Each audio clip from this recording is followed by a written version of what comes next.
The world is full of weird, strange, and frankly speaking, absolutely stupendous ways that we as human beings have unalived each other for fun, amusement, profit, or political gain. And today, we're talking a little bit about the weird weapons of history and how to use them as inspiration for our games. Hello everybody and welcome back to Desks and Dorks. I am Kyle. I am the Dork. For those of you new, we do historically based role-playing game content. I was trained as a medievalist. It's what I have a history degree in, and I like to bring a little bit of verisimilitude to my games. But before we get started with that, did you know that Desks and Dorks has a Patreon? And don't worry, that thing in the top left corner is some good old-fashioned foreshadowing, but for $10 a month on our Patreon, you can in fact get a unique role-playing game that you can't get anywhere else. But with that out of the way, let's talk a little bit about some unconventional weapons. Those of you who are big fans of antiquity may have heard of a little guy called Archimedes. Now, Archimedes is famous for a lot of different things, being a natural philosopher, revolutionizing the field of mathematics, and defending Sicily from the Romans are three of the big ones, and it's the last one that we're going to be talking about today. Archimedes, in fact, invented something called a death ray.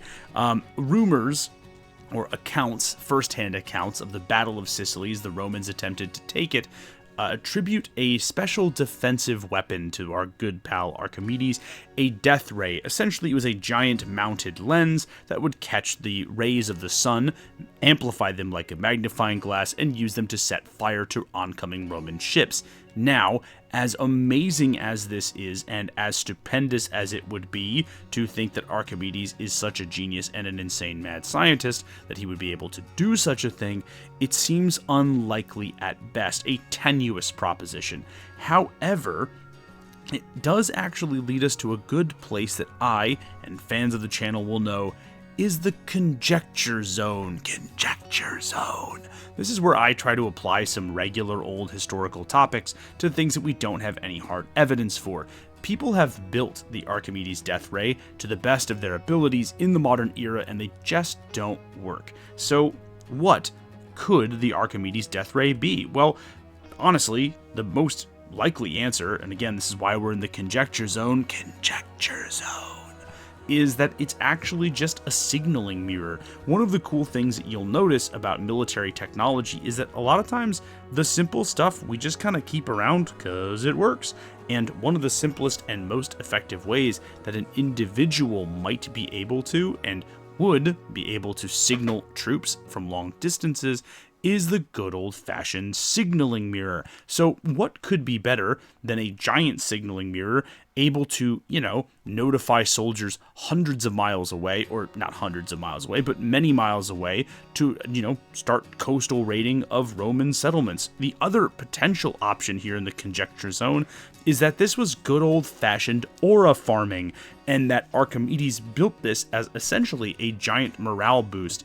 If you're a Roman, right, and you watch Archimedes' weapons overturn ships or destroy people, which we do know that some of those weapons did work. Archimedes built a giant, essentially wooden claw that would lift up ships and capsize them. So if you saw that happen, and all of a sudden, the same mad scientist is standing on top of the battlements of the wall in Sicily with a giant lens, and it's shooting light at you, even if you don't think that it's going to do something, even if you know, right, in the conscious part of your brain that it's not going to do anything, there's a lizard part of you that's like, no, I want no part in this, and that's where the intimidation and the aura factor come in. Now, the other thing, too, to take into account is that this has been deployed pretty well, or concepts like this have already been deployed pretty well in fantasy media. You may have watched The Lord of the Rings, The Battle of Five Armies, and you may have looked at Azog the Defiler's use of signaling, like through signal flags, to coordinate massive troop movements. And in fact, that is a real thing that people did do. Things like flags and mirrors were used to signal troop movement. It's kind of a cool thing that could happen. So what's our takeaway? Sometimes a weapon isn't about vibe checking somebody into oblivion. It's not about sending someone's soul back to the lobby. No, sometimes it's just about info gathering or info dissemination, and how you could potentially use this in your games is to allow players to specialize in things like a signal mirror. And you could gamify this by just being like, hey, your character can send forward messages to people who understand your signals up to 4 miles away. Now, you might not think that that's a lot, but a player with a really good creative mind and a little bit of prep time is going to use this in some really stupendous ways. I would highly encourage you to use this method. This is one that I have employed in a couple different games in various degrees, and it's always gone over gangbusters because, again, you give the players an inch, they're going to make something really cool out of the mile that they take from that inch. So, moving on, let's talk about the humble bill hook. This might look like a halberd or halberd, however you want to pronounce it, but in fact, this weapon was one of the most effective anti-cavalry weapons of the Middle Ages. It was really useful. That point could be used to, breach gaps in armor, but it also can be used to keep lightly armored opponents at bay. That spike on the back, again, useful for armor, but both the hook, the spike, and the point are very, very effective against cavalry. Now, this is an interesting thing, but it originally started, the heavy billhook, which is what you just saw, originally began its existence as a humble farming implement, something a little bit like the one that you're looking at right now on screen. And again, that hook, that point, all of those things were particularly useful against mounted cavalry, which did dominate the medieval battlefield. Now, the reason I'm bringing this up in our unconventional weapons discussion is that sometimes, in fact, a lot of times, some of the most effective weapons don't come from a blacksmith or weapons manufacturer. They don't come from a mad scientist like Archimedes. They come from people who are desperate to defend themselves, grabbing any weapons they could potentially have, realizing that there is some potential efficacy there, and utilizing those things as a way of taking the fight to a far superior enemy. And the takeaway from this, I think, is actually relatively simple. I would just make it so that improvised weapons have no issues in your games. Look, I get why stuff like Dungeons and Dragons doesn't allow for the improvised weapon to be used without penalty. Just remove it, right? Like, again, is a club more effective than a sword?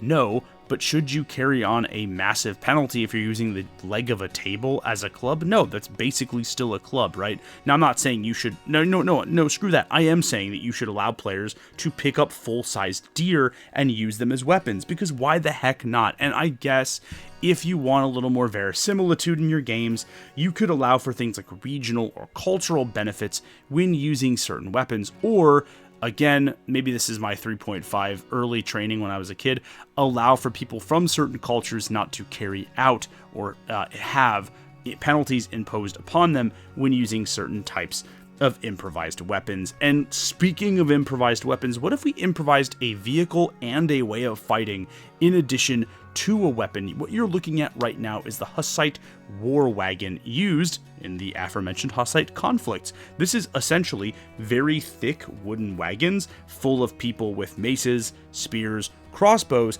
and the arquebus. And this was a brutally effective weapon, a kind of early medieval APC, or armored personnel carrier if you're not a big acronym person.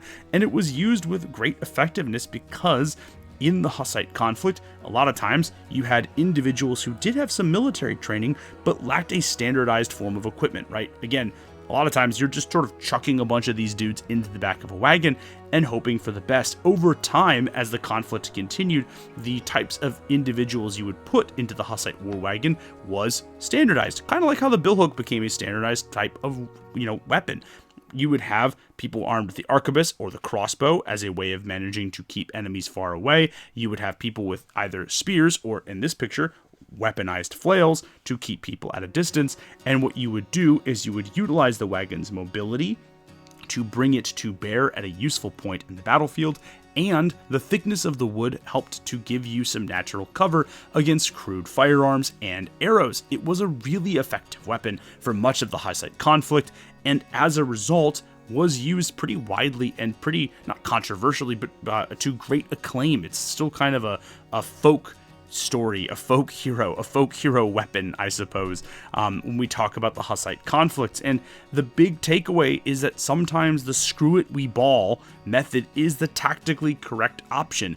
Obviously, during the Hussite conflict, which is defined not just by these strange weapons, but by its use of, or by the combatants there sometimes not having a lot of money, social mobility, or access to traditional weapons and tactics, sometimes the idea of just throwing whatever you've got at the proverbial wall and seeing what sticks is the most effective weapon, is the most effective option, and it can lead to some staggering amount of innovation. And now, how you can use this in your games, you know what? Why not allow your players to throw caution to the wall and, I don't know, make a medieval Gundam or something. Let them use magic and loose scrap metal to cobble together mech suits to battle orcs. Let them utilize the ancient scrolls that they found.